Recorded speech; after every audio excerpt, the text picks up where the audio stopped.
بالله من شرور أنفسنا ومن سيئات أعمالنا من يهده الله فلا مضل له ومن يضلله فلا هادي له ونشهد أن لا إله إلا الله وحده لا شريك له ونشهد أن سيدنا وسندنا مولانا محمدا عبده ورسوله أما بعد فقد قال الله تبارك وتعالى في فأعوذ بالله من الشيطان الرجيم بسم الله الرحمن الرحيم إنا نحن نزلنا الذكر وإنا له لحافظون وقال الله تعالى في مقام آخر وإن كنتم في ريب مما نزلنا على عبدنا فأتوا بسورة من مثله وقال رسول الله صلى الله عليه وسلم أكرموا حملة القرآن من أكرمه فقد أكرمه الله تعالى ومن أهانه فقد أهانه الله تعالى أو كما قال عليه الصلاة والسلام وقال رسول الله صلى الله عليه وسلم خيركم من تعلم القرآن وعلمه أو كما قال عليه الصلاة والسلام رب اشرح لي صدري ويسر لي أمري واحلل عقدة من لساني يفقهوا قولي اللهم صل على سيدنا محمد وعلى آل سيدنا محمد بارك وسلم في كلام أولنا اللهم صل على سيدنا محمد وعلى آل سيدنا محمد بارك وسلم في أوسط كلامنا اللهم صل على سيدنا محمد وعلى آل سيدنا محمد بارك وسلم في آخر كلامنا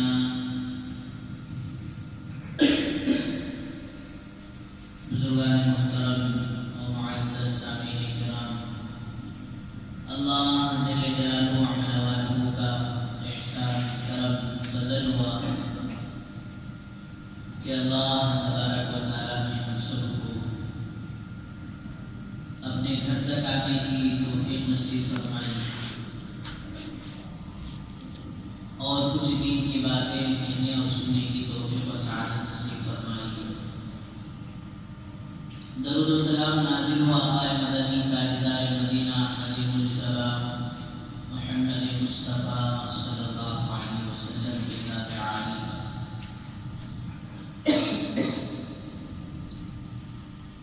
بزرگوں دوستوں گزشتہ انجمن اس طرح آخر میں اعلان کیا گیا کہ ان سال 2 طلبہ ماشاءاللہ ہمارے مدرسے سے قرآن مجید کی حفظ کی تکمیل کی سعادت آج بعد نماز جمعہ انشاءاللہ آپ حضرات کے سامنے آخری اپنا سبق سنا کر حاصل کریں گے مناسب معلومات کی اسی کی نسبت سے چند باتیں عرض کی جائے دعا فرمائیں اللہ تعالیٰ ہم سب کو قرآن مجید کی عظمت قرآن مجید کی محبت قرآن مجید کی تلاوت قرآن مجید کی تدبر اور قرآن مجید کی اشاعت کی توفیق و سعادت نصیب فرمائے بزرگ و دوستو ہر نبیوں بیٹیوں کے ساتھ اللہ تبارک و تعالیٰ نے معجزے عطا کیے ہیں، اور اللہ تعالیٰ حکیم ہے، حکمت والے ہیں۔ اللہ جل جلالہ عما نوالہ ہر زمانے میں ہر قوم کے حالات کے اعتبار سے حضرات انبیاء علیہ السلام کو معجزے عطا فرمائے۔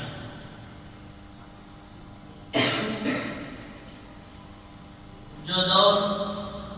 جیسا ہوتا تھا اللہ تبارک و تعالیٰ اس حساب سے اس زمانے کے نبی و رسول کو معجزہ بھی عطا فرمائے۔ حضرت موسیٰ علیہ السلام کے زمانے میں جادوگروں کا دور تھا، جادو ہی زیادہ چلا کرتی تھی، اور آج کے زمانے میں بھی اللہ معاف فرمائے قیامت کے قریب اس کا پھر سے وجود ہوگا۔ اللہ ہم سب کی حفاظت فرمائے۔ اس لیے میرے بزرگوں، صبح اور شام کی دعائیں اہتمام سے پڑھا کرو، اللہ توفیق دے تو منزل کا اہتمام کرو، جس کے اہتمام کی برکت سے اللہ تعالیٰ یہ غلط اثرات ہم پر پڑنے سے حفاظت فرمائے۔ تو حضرت موسیٰ علیہ السلام کے مقابلے کے لیے جو جادوگر آئے تھے، علماء نے لکھا ہے کہ 70,000 آئے تھے، بعد میں لکھا کہ 1,00,000 آئے تھے، اور سب نے اپنی جادوئی رسیوں کو اس میدان میں ڈالا تھا، وہ جادوئی رسیاں سانپ بن گئے۔ تو اللہ تعالیٰ نے موسیٰ علیہ السلام کو بھی فرمایا وَأَلْقَىٰ عَصَاهُ فَإِذَا هِيَ تَلْقَفُ مَا يَأْفِكُونَ۔ اللہ نے فرمایا موسیٰ گھبرانے کی ضرورت نہیں، آپ کے ہاتھ میں جو عصا ہے اس عصا کو آپ اس میدان میں ڈال دو۔ اب جیسے ہی دوستو حضرت موسیٰ نے عصا کو ڈالا فَإِذَا هِيَ حَيَّةٌ تَسْعَىٰ، وہ تو اژدھا بن گیا۔ فَإِذَا هِيَ تَلْقَفُ مَا يَأْفِكُونَ، اور جتنے لاکھوں 70,000 اژدھے تھے، سانپ تھے، سب کو جو ہے نگلنا شروع کر دیا۔ وہ سارے جادوگروں نے دیکھا اگر موسیٰ کی طاقت جادوئی طاقت ہوتی تو ہم غالب آ جاتے، ہمارے سانپ موسیٰ کے سانپ کو کھا جاتے، ہرا دیتے، لیکن یہ کوئی غیبی مدد موسیٰ کے ساتھ میں ہے، یہ کوئی اور طاقت ہے جس طاقت کا مقابلہ ہم لاکھ ہوتے ہوئے ایک کا نہیں کر سکے۔ تو فرمایا قالوا آمنا برب العالمین، رب موسیٰ و ہارون، اب تو ہمارا وقت آ گیا ہے کہ ہم اس پاک پروردگار پر ایمان لائیں جو موسیٰ اور ہارون کا رب ہے۔ حضرت عیسیٰ علیہ السلام کے زمانے میں MBBS چلا کرتی تھی، ڈاکٹرنگ حکیمی چلتی تھی، طبی چلا کرتی تھی۔ تو اللہ تعالیٰ نے حضرت عیسیٰ علیہ السلام کو جو معجزہ دیا، تو دوستو وہ معجزہ انہی کے اعتبار سے تھا کہ آپ جو ماں پیٹ اندھے بن کر آتے، آپ ان کو اللہ کے حکم سے بینائی عطا کرتے، جو بیمار ہوتے ان کو اللہ کے حکم سے شفا دیتے تھے، چڑیوں کو بنا کر اللہ کے حکم سے اس پہ روح پھونکتے تھے۔ الغرض آخر میں میرے اور آپ کے آقا سرکار دو عالم صلی اللہ علیہ وسلم جس روئے زمین پر آئے ہیں، وہ روئے زمین پر دوستو فصحاء و بلغاء، اشعار، شعر، شاعری کہنے والے لوگوں کا بڑا مجمع تھا۔ عرب تو دعویٰ کرتے تھے لسان زبان اگر ہے تو ہمارے پاس ہے، اور ساری دنیا ہمارے کمپٹیشن میں، ہمارے مقابلے میں عاجمی ہے۔ جس طرح ہم کلام کر سکتے ہیں، جس طرح ہم اشعار بنا سکتے ہیں، پڑھ سکتے ہیں، اس کا مقابلہ دنیا کا اور کوئی ملک نہیں کر سکتا، جس کی وجہ سے وہ عرب کو چھوڑ کر ساری دنیا کو عجمی کہتے تھے، یعنی گونگے گونگے کہا کرتے تھے۔ تو اللہ تبارک و تعالیٰ نے دوستو وہ شعراء عرب کے درمیان میں وہ مقدس کلام کو اتارا اور فرمایا تم اپنے کلام پر اتنا ناز کرتے ہو، اپنے اشعار پر اتنا ناز کرتے ہو۔ وہ تو دوستو ہمیں شاعری کہنے کے لیے بہت دیر تک سوچنا پڑتا، اسے جمانا پڑتا، اسے لکھنا پڑتا۔ بدئی یعنی بیٹھے بیٹھے کسی عورت کے بارے میں اشعار کہہ دیتے، بیٹھے بیٹھے شراب کے بارے میں اشعار کہہ دیتے، تو اللہ تبارک و تعالیٰ نے ان کے مقابلے میں قرآن مجید کا معجزہ اتارا اور فرمایا اگر تم واقعی اشعار ہو، واقعی اگر تمہارے پاس کلام کی کہنے کی اگر طاقت ہے تو میرا جیسا کلام ہے، اس جیسا کلام بنا کر دکھاؤ۔ آفر دیے گئے، پھر وہ کہنے لگے ہم یقولون افترا، ارے یہ تو گھڑی ہوئی باتیں ہیں۔ تو اللہ تعالیٰ نے فرمایا قل إن اجتمعت الإنس والجن على أن يأتوا بمثل هذا القرآن ولو كان بعضهم لبعض ظهيرا، ارے کیا بات کر رہے ہو، اگر تمہارے اندر طاقت ہے، تم عرب ہی عرب نہیں، ساری دنیا کے انسانوں کو جما لو، ساری دنیا کے جنات کو جما لو اور آپس میں ایک دوسرے کے دوست بن جاؤ، اگر تمہارے اندر طاقت ہے تو اس جیسا قرآن پیش کرو۔ اہل عرب دوستو عاجز آ گئے، طاقت نہیں تھی، اللہ کے کلام جیسا کلام بنا ہے۔ پھر اللہ نے دیکھا بھئی ان کی طاقت نہیں ہے تو پھر اور ایک مرتبہ آفر دیا، چیلنج کا، قل فأتوا بعشر سور مثلی وادعوا من استطعتم من دون اللہ ان کنتم صادقین، اگر تم سچے ہو تو اللہ کے سوا ساری انسانیت کو جما لو، ساری دنیا کو جما لو، اس جیسی 10 صورتیں بنا کر دکھا دو۔ وہاں کے ہتھیار ڈال دیے۔ پھر اللہ نے آگے فرمایا اتنی طاقت نہیں رکھتے، وَإِن كُنتُمْ فِي رَيْبٍ مِّمَّا نَزَّلْنَا عَلَىٰ عَبْدِنَا فَأْتُوا بِسُورَةٍ مِّن مِّثْلِهِ، پورے قرآن کی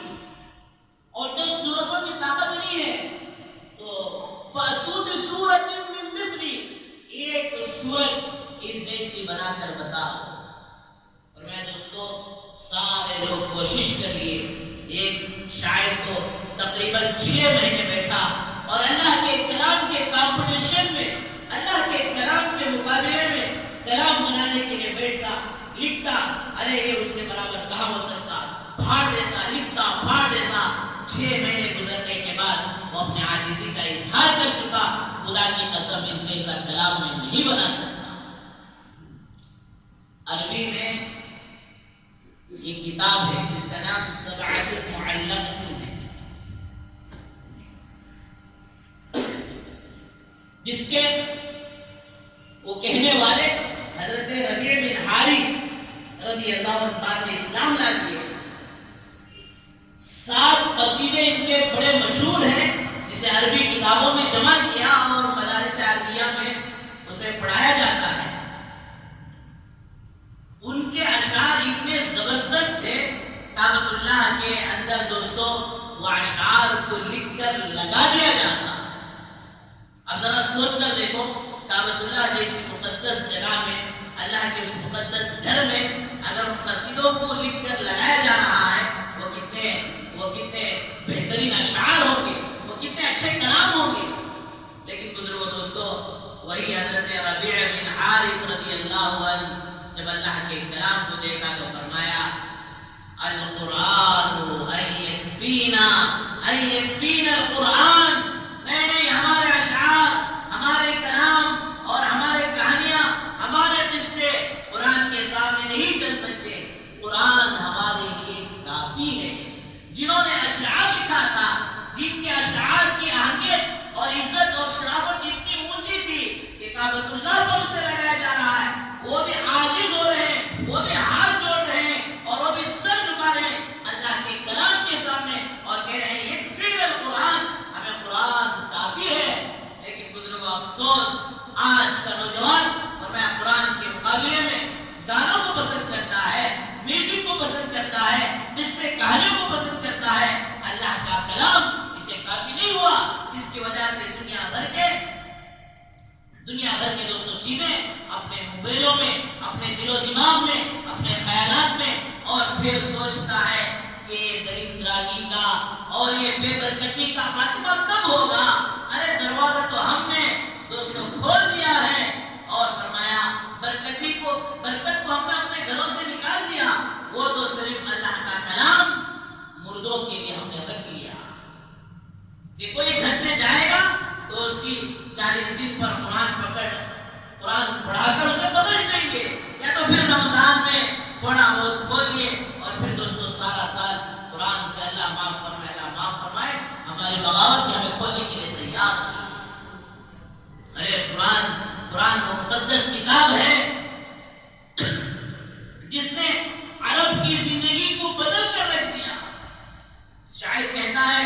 اتر کر ہرا سے سوئے قوم آیا، ایک نسخے کیمیا کا ساتھ لایا، وہ بجلی کی کڑک تھی یا سود ہاری، وہ بجلی کی کڑک تھی یا سود ہاری، عرب کی زمین جس نے سارے ہلا دی۔ تو پھر ابن دوسی اتنے مشہور شاعر تھے، سارے لوگ جب وہ مکے میں داخل ہوئے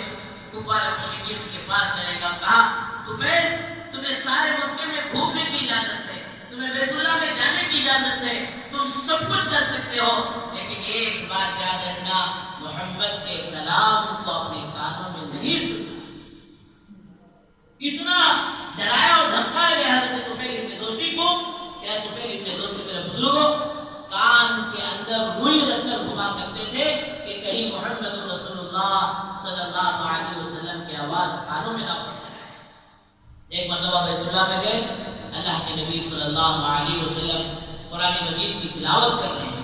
تو طفیل نے دیکھا بھائی انہوں کہتے بھی بولیں دے کہتے بھی چھوڑیں دے، ان کا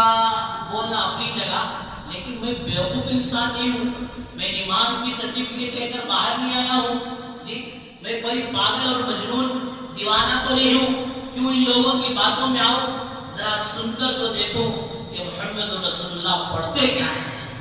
جس کی وجہ سے دوستو اپنے کانوں میں سے روئی نکالی اور اللہ کے نبی کے قریب جا کر سنا، تو آپ سورہ طور تلاوت کر رہے تھے، وَالطُّورِ وَكِتَابٍ مَّسْطُورٍ فِي رَقٍّ مَّنشُورٍ وَالْبَيْتِ الْمَعْمُورِ وَالسَّقْفِ الْمَرْفُوعِ وَالْبَحْرِ الْمَسْجُورِ، یہاں تک سنیں۔ اس کے بعد اگلی آیت إِنَّ عَذَابَ رَبِّكَ لَوَاقِعٌ مَا لَهُ مِن دَافِعٍ،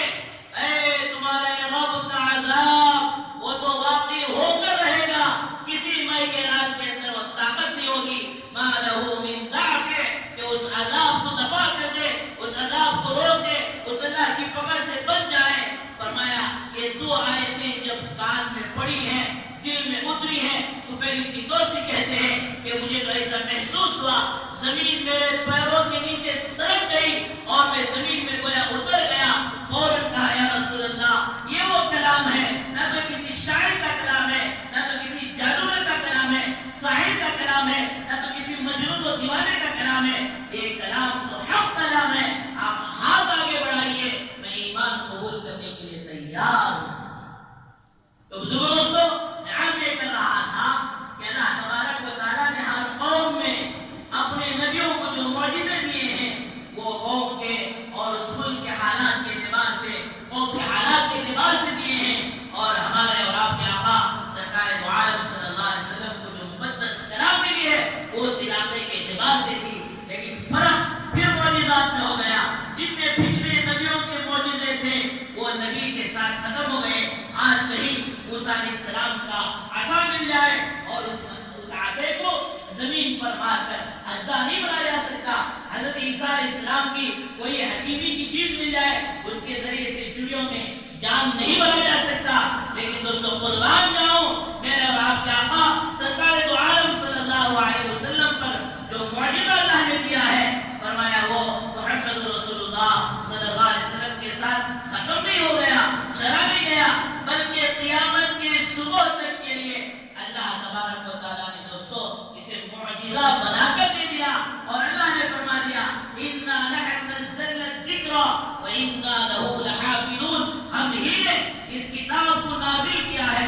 اور ہم ہی اس کی حفاظت کرنے والے ہیں۔ لیکن اللہ نے اس دنیا کو دارالاسباب بنایا، اسباب کے ساتھ جوڑا، کھیتی میں اناج چاہتے ہو تو بیج کو بو اور مدد ہم سے حاصل کرو، اولاد چاہتے ہو ازدواجی زندگی اختیار کرو، شادی کی زندگی کو اختیار کرو، اور اسی طرح میرے بزرگوں اللہ کے کلام کی حفاظت کرنے کے لیے دوستو اللہ تبارک و تعالیٰ نے اس امت کے بعض چنیدہ بندوں کو منتخب کر لیا کہ ان کے ذریعے سے، ان کے سیروں کے ذریعے سے ہم اپنے کلام کو محفوظ کریں۔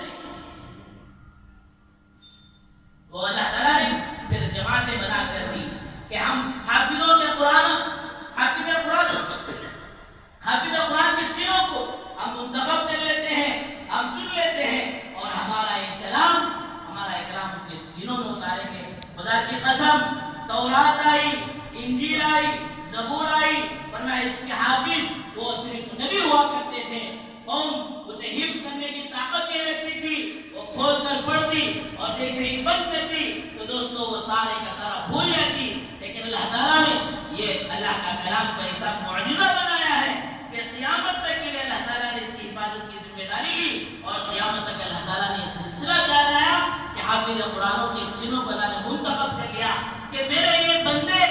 اپنی میرے اس کلام کو اپنے سینوں میں محفوظ رکھیں گے۔ اور عجیب و غریب بات ہے کہ دوستو یہ مقدس کلام ہے جسے آج کا مسلمان بھول گیا، قرآن کی عظمت کو دوستو اپنی نگاہوں سے ہٹا دیا، اس کی حکمت کو، ارے قرآن تو قرآن پڑھنے کی حیثیت نہیں ہوئی، پڑھنے کی طاقت نہیں ہوئی، کبھی کھولنے کی توفیق نہیں ہوئی، سیکھنے کی توفیق نہیں ہوئی۔ جو حامل قرآن ہے ان کے ساتھ بھی آج قوم، ان کے ساتھ بھی دوستو قوم آج جس طرح کا معاملہ کرنا چاہیے اس طرح کا معاملہ نہیں کر رہی ہے۔ ارے کون سی کتاب ہے؟ حدیث میں آتا ہے اللہ تبارک و تعالی حضرت آدم علیہ السلام کو بنانے سے پہلے نہیں بلکہ پوری کائنات کو، ساتوں زمین کو اور ساتوں آسمانوں کو بھی بنانے سے 1000 سال پہلے سورہ یاسین کی تلاوت فرمائی تھی۔ یاسین والقرآن الحکیم انک لمن المرسلین علی صراط مستقیم۔ یاسین اللہ کے نبی کا نام ہے، انک لمن المرسلین۔ دوستو انکا کا جو لفظ استعمال ہوتا ہے وہ سامنے والے کو مخاطب کو ہوتا ہے، اگر سامنے کوئی نہیں ہے تو اسے کہیں گے انہو، اس کے لیے اسے فرمایا انکا لمن المرسلین، اے میرے محبوب آپ میرے نبی ہیں۔ فرمایا 1000 سال پہلے ہی اللہ نے آپ کی روح کو وجود دے دیا تھا، علی صراط مستقیم، علی صراط مستقیم، آپ کا راستہ بالکل صحیح ہوگا، آپ کا راستہ بالکل سیدھا ہوگا۔ دوستو اللہ نے قرآن کی قسم کھا کر آپ کی رسالت کا نعرہ بلند کیا۔ اللہ معاف فرمائے جو قرآن اس نبی پاک صلی اللہ علیہ وسلم پر نازل ہوا، نہ تو آج امت کو ان کا لحاظ ہے نہ قرآن کا لحاظ ہے، اللہ ہم سب کی حفاظت فرمائے۔ بزرگو دوستو جو مقدس کتاب ہے جس کا رشتہ ناتا آج اللہ معاف فرمائے، اللہ معاف فرمائے دوستو، امت سے چھوٹتا چلا گیا، ٹوٹتا چلا گیا۔ اللہ تعالیٰ کیسے رحم کریں گے اس آدمی پر جس نے ساری زندگی اللہ کے کلام کو نہ تو دیکھنے کی کوشش کی نہ تو سیکھنے کی کوشش کی۔ دوستو کل قیامت کے دن یہ قرآن اللہ کی دربار میں جھگڑے گا، اگر ہم نے پڑھا ہے تو وہ شفاعت کے لیے جھگڑے گا، اگر دوستو ہم نے اسے نہیں پڑھا تو یہ ہماری ہلاکت کے لیے جھگڑے گا۔ اس لیے امام اعظم ابو حنیفہ رحمۃ اللہ علیہ نے لکھا ہے سال میں تو ہر مسلمان پر 2 مرتبہ قرآن مجید کا پڑھنا واجب ہے۔ اس لیے میرے بزرگوں دوستو ہمارے گھروں کے اندر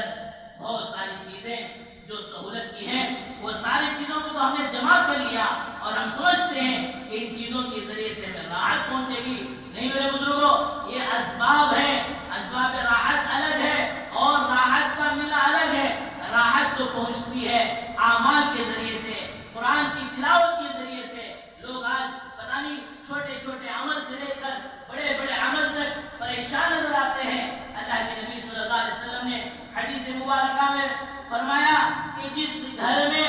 آیت الکرسی جس کے یاد کرنے کے لیے آدھا گھنٹہ مشکل سے لگ جائے، جس کے پڑھنے کے لیے دوستو 2 منٹ کا 1 منٹ کا وقت لگ جائے، فرمایا جس گھر میں آیت الکرسی پڑھی جاتی ہے، فرمایا اس گھر سے شیاطین راستہ کاٹتے ہوئے فرمایا اس گھر سے نکل کر چلے جاتے ہیں۔ آج لوگ چھوٹی چھوٹی باتوں پر پریشان ہوتے ہیں۔ دوستو اگر ہو بھی جائے تو کیا اللہ کے اسلام کے ذریعے سے ان چیزوں کو نکالا نہیں جا سکتا؟ لیکن دوستو مجبوری یہ ہے کہ کون سیکھے، کیوں سیکھے، اللہ حفاظت فرمائے۔ تو فرمایا بزرگوں دوستو اللہ کے کلام کی رسی کو مضبوطی سے پکڑنا ہے۔ فرمایا اللہ کا کلام یہ رسی ہے۔ حضرت ابن عربی رحمۃ اللہ علیہ کہتے ہیں کہ دیکھو دنیا اور آسمان کے درمیان میں جتنی جگہ ہے یہ ساری جگہ جہنم سمجھو، اور فرمایا اللہ کی رسی وہ اللہ کا قرآن ہے، اللہ کی رسی کو پکڑو تو اللہ اپنی رسی کے ذریعے سے تمہیں کھینچ کر فرمایا جنت میں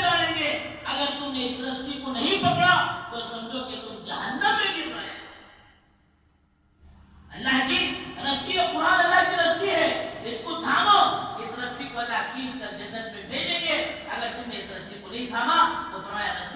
جب رسی کو نہیں پکڑا تو سمجھو یہی جگہ گویا جو ہے جہنم ہے۔ دنیا سجن المؤمن و جنت الکافر، اس کے اللہ کے نبی نے فرمایا دنیا تو ایمان والے کے لیے خیر خانہ ہے اور کافر کے لیے، غیر کے لیے یہ جنت ہے۔ تو بزرگوں دوستو، ایک بات تو ہے کہ قرآن کو سیکھیں، اور دوسری بات عرض کرنی ہے کہ جو حامل قرآن ہے ان کی عزت ہو، ان کی محبت ہو، ان کا احترام ہو۔ اس لیے میں یہ نہیں کہہ رہا ہوں کہ میری کرو یا ہمارے مدرسے میں پڑھنے والے طلبہ کی کرو یا اساتذہ کی کرو، یہ تو میرا اور آپ کے آقا سرکار دو عالم صلی اللہ علیہ وسلم کا پیغام ہے۔ اکرموا حملۃ القرآن، ارے حامل قرآن کی عزت کرو، کیوں عزت کرو؟ آگے فرمایا من اکرمہ اللہ، من اکرمہ فقد اکرمہ اللہ، جو حافظ قرآن کی تعظیم کرے گا، عزت کرے گا، گویا وہ اللہ کی عزت کرے گا۔ آگے دوستو بڑا ڈرنے کا مقام ہے، آگے فرمایا ومن اہانا، جس نے حافظ قرآن کی توہین کی فقد اہانہ اللہ، اس نے گویا اللہ کی توہین۔ اور بزرگوں آج دیکھو ہمارے معاشرے میں کیا حال ہے، کتنے مسجدوں کے اماموں کا رونا ہے، اللہ معاف فرمائے کہ فرمایا اسے ایک امام کو، ایک حافظ قرآن کو، ایک مدرس کو لوگ یہ سمجھتے ہیں کہ بھئی یہ تو ہمارے غلام ہیں، نعوذ باللہ من ذالک۔ اس کے واسطے باقاعدہ لوگ زبانوں سے کہہ بھی دیتے ہیں کہ ایک کچھ امام صاحب کو ہوتا درما، دال روٹی ماشاءاللہ 6-7 ہزار آرام سے کھا لیتی، ان کو اتنا زیادہ درما دے دیتے، اسے ٹینشن لینا۔ اللہ کی پناہ، اللہ کی پناہ، اللہ کے نبی نے فرمایا اکرموا حملۃ القرآن، حافظ قرآن کی قدر کرو، عزت کرو۔ حافظ قرآن کی عزت کرنا یہ گویا میری عزت کرنے کے برابر ہے۔ ان کی توہین، ان کی ذلت اگر تم کر رہے ہو تو سمجھو میری ذلت کر رہے ہو۔ اور دوستو جو اللہ کے مقابلے میں جائے گا نہ تو اس کی دنیا سنورے گی نہ تو آخرت سنورے گی۔ علماء نے لکھا ہے علماء کی بے عزتی کرنے والوں کو اللہ حفاظت فرمائے، دوستو کلمے والی موت بھی نصیب نہیں ہوتی۔ آگے چلو، اللہ کے نبی صلی اللہ علیہ وسلم نے فرمایا کل قیامت کا وہ میدان ہوگا، اللہ تعالیٰ وہاں چند بندوں کو بلائیں گے، الگ الگ جماعتیں ہوں گی، نمازیوں کی جماعت ہوگی، روزداروں کی جماعت ہوگی، دین کے سیکھنے اور سکھانے والوں کی جماعت ہوگی۔ اللہ تعالیٰ وہاں فرمائیں گے ارے انبیاء، ارے وہ نابینا لوگ کہاں ہیں؟ تو سارے نابینا جن کی آنکھ نظر نہیں آتی تھی وہ کھڑے ہوں گے، اور فرمایا اللہ کہیں گے یمین العرش، میرے عرش کے دائیں طرف آ جاؤ، اور حضرت شعیب علیہ السلام کو اللہ بلائیں گے شعیب تم ان نابینا جماعتوں کے سردار ہو، امیر ہو، یہ جھنڈا لو اور ساروں کو یہاں جمع کر لو۔ علماء دیکھتے رہے کہ ابھی ہمارا نمبر نہیں آیا، پھر اللہ تعالیٰ جذام کی بیماری والوں کو بلائیں گے، پھر انہیں کھڑا کیا جائے گا، حضرت ایوب علیہ السلام کے ہاتھ میں جھنڈا دیا جائے گا۔ جتنی بیماریاں ہیں سب سے زیادہ بیمار اس دنیا کے اندر حضرت ایوب علیہ السلام گزرے ہیں، جن کے 18 سال کی ایسی بیماری تھی اور انہوں نے اس پر صبر کیا، ان بیماری والوں نے صبر کیا۔ حضرت ایوب علیہ السلام کا جھنڈا دوستو ان کے ہاتھ میں ہوگا۔ اس کے بعد حضرت علماء کو اللہ تعالیٰ بلائیں گے، علماء کی نماز کھڑے ہو جاؤ، تم دنیا میں لوگوں کی خدمت کرتے تھے، میرا دین کا پیغام ان تک پہنچاتے تھے، آج پھر کھڑے ہو جاؤ، جو آج بھی لوگوں کی خدمت کرو۔ فرمایا خدمت کیا ہوگی؟ اللہ کہیں گے جاؤ جن کی تم سفارش کرو گے ان سب کو ہم تمہارے ساتھ جنت میں بھیج دیں۔ کیا وہاں کسی کی ذلت کرنے والا، کسی کی ٹانگ پکڑ کر کھینچنے والے کو دوستو کوئی عالم پکڑے گا؟ ارے آپ ان کی عزت نہیں کر سکتے، ان کی خدمت نہیں کر سکتے، کم سے کم محبت بھری نگاہوں سے دیکھ لو، کم سے کم عظمت بھری نگاہوں سے دیکھ لو، دل سے دعائیں تو دے دو۔ اللہ حفاظت فرمائے۔ ایک پجاری جس کے سامنے فرمایا بڑے بڑے لوگ اپنے سروں کو اس کے پیروں پر ڈال دیتے ہیں، دوستو تم اتنا تو نہ کرو تو کم سے کم پیر تو نہ کھینچو۔ آگے فرمایا دوستو حضرت امام احمد بن حنبل رحمۃ اللہ علیہ نے خواب میں اللہ کو دیکھا، پوچھا اے اللہ آپ سے قرب کا قریب ہونے کا ذریعہ کیا ہے؟ تو اللہ تعالیٰ فرماتے ہیں اے احمد جو میرے کلام کی تلاوت کرے گا وہ مجھ سے قریب ہوگا۔ امام احمد بن حنبل رحمۃ اللہ علیہ نے پوچھ لیا اے اللہ وہ پڑھنے والا سمجھ کر پڑھے یا بے سمجھے پڑھے، وہ کسی بھی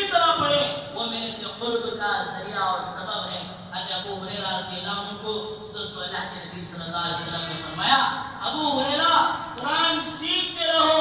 سکھاتے رہو، قرآن سیکھتے رہو سکھاتے رہو۔ تو میرے بزرگوں دوستو میں عرض یہ کر رہا ہوں کہ ان کا تعلق اللہ کے نبی صلی اللہ علیہ وسلم کے ساتھ ہے۔ ان کا مدرسہ وہ مدینے کے اندر صفہ چبوترے کے طور پر ہے جہاں پہلا مدرسہ شروع ہوا، جہاں کے طلبہ 70 تھے۔ دوستو انڈائریکٹ فرمایا جو ہے ان سے ان کا جا کر تعلق جڑتا ہے۔ تو اللہ کے نبی صلی اللہ علیہ وسلم فرمایا اب حضرت ابو ہریرہ کو ابو ہریرہ قرآن سیکھتے رہو سکھاتے رہو، اللہ کے نبی کی تعلیم ہے۔ اور آج کا مسلمان یہ سمجھتا ہے کہ بھئی ان کی حیثیت کیا ہے، ان کا مقام کیا ہے، ان کا رتبہ کیا ہے، یہ تو ہماری تنخواہوں پر پلنے والے ہیں، ہماری تنخواہوں کے محتاج ہیں۔ دوستو یہ جماعت اگر تجارت پر آ جائے خدا کی قسم اللہ ان کی تجارتوں میں برکت دے دیں گے۔ اس لیے ان کی تجارت وہ قرآن اور حدیث کی روشنی کے مطابق ہوگی، یہ آگے بڑھ جائیں گے۔ کوئی عالم تجارت پر مرتا نہیں ہے، وہ تو خدمت پر اپنی جان دیتا ہے، وہ خدمت کو دوستو اپنی زندگی بنا لیتا ہے،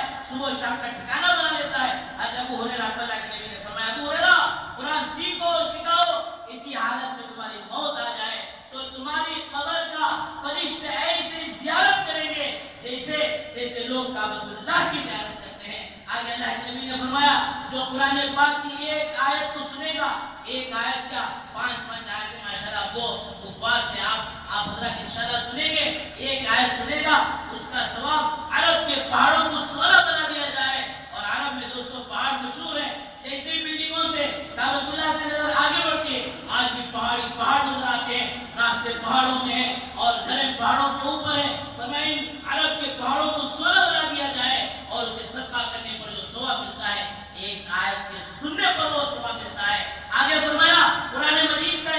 مجید کی ایک آیت کا پڑھنا اللہ کے عرش کے نیچے جتنی جگہ ہے اور جتنی چیزیں ہیں وہ سب سے بڑھ کر اللہ تبارک و تعالیٰ تمہیں اجر و ثواب عطا کریں گے۔ تو بزرگ دوستو عرض یہ ہے کہ ماشاءاللہ آج ہمارے مدرسے کے 2 بچے اپنے حفظ کو مکمل کر رہے ہیں، وہ بڑے ان کے لیے بڑی سعادت مندی ہے، بڑی مبارکبادی ہے۔ پڑھانے والے استاد محترم کے لیے مبارکبادی ہے، ان کے والدین کے لیے جن کو اللہ تعالیٰ کل قیامت کے دن جس طرح ممبر ہے اس طرح نور کا ممبر ہوگا اس پر بٹھائیں گے، اور دوستو اللہ اپنے ہاتھوں سے ان کے اوپر ایسا تاج رکھیں گے جس تاج کی روشنی فرمایا سورج کی روشنی اس تاج کی روشنی کے سامنے فیڈ ہو جائے گی۔ فرمایا ان کے ماں باپ مبارکباد ہیں اور وہ لوگ بھی مبارکباد ہیں جو انہوں نے قرآن مجید کو حفظ کیا ہے، جو یہاں ایک درخت بنا ہے حفظ کا، اسے جتنے لوگوں نے پانی پہنچایا اپنی امدادوں کے ذریعے سے۔ اور فرمایا بہت سارے لوگ تو تھے کہ امداد تو نہیں کر سکے لیکن فرمایا ان کو دیکھ کر خوش ہوتے تھے، دل سے دعائیں دیتے تھے۔ فرمایا دوستو وہ لوگ بھی قابل مبارکباد ہیں۔ اور پھر فرمایا حافظ قرآن جب قرآن کے حلال کو حلال سمجھے گا، حرام کو حرام سمجھ کر زندگی گزارے گا، کل قیامت کے دن اللہ تعالیٰ اس کے خاندان کے 10 آدمیوں کا جن پر جہنم واجب ہوگی تھی اس کے ہاتھ میں ٹکٹ دیں گے، لے اس ٹکٹ لے کر تو ان کو جنت میں لے کر جا۔ اللہ تعالیٰ سے دعا فرمائے اللہ تعالیٰ ہم سب کو قرآن مجید کی حفاظ قرآن کی اللہ تعالیٰ ہم سب کو تعظیم و تقریب کرنے کی توفیق نصیب فرمائے، اپنی زندگی میں قرآن کو اپنا کر چلنے کی توفیق و سعادت نصیب فرمائے۔ وآخر دعوانا الحمدللہ رب العالمین۔ جو اللہ سنت نے پڑھے سنت پڑھیں، فرض نماز کے بعد ایک 5 منٹ تشریف رکھیں، انشاءاللہ 2 بچے اپنا